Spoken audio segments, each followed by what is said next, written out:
We're learning more about a man in Gacy's inner circle. Investigators were suspicious that he knew more than what he was telling.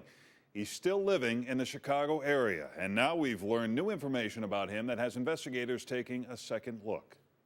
John Mowry was a 19-year-old Marine when he disappeared in September of 1977.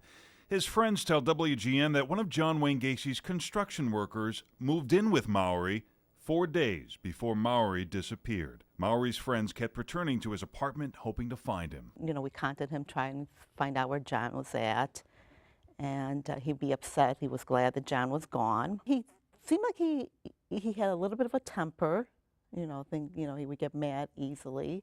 Very odd. We were afraid of him. One day, the friends say the worker was drinking and smoking marijuana when he made a shocking revelation. He told us that he knew about a location where there were a bunch of dead bodies that nobody knew about, not even the police, which I remember very clearly because he said this with such a terrible smirk on his face. We left after that and felt that he still knew something about John's disappearance that he wasn't telling us.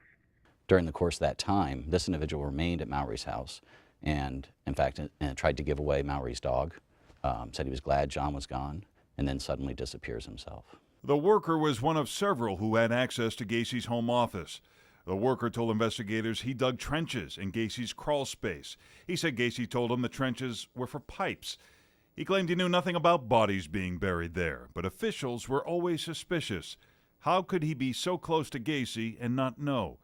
In this audio recording between Gacy in prison and a friend in Chicago, Gacy says many of his workers had keys to the house.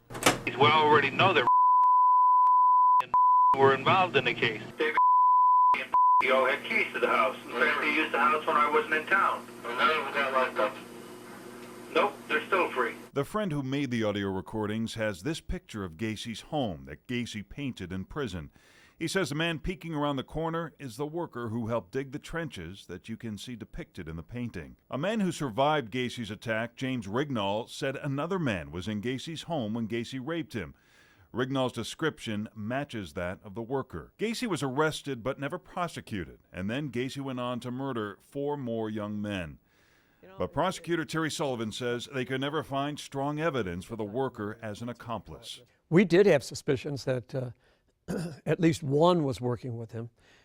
We couldn't get him to admit it, but he had gotten so far as to be down in Gacy's crawl space. We really couldn't crack him or prove by any scientific evidence that in fact he had anything to actually do with the actual killing.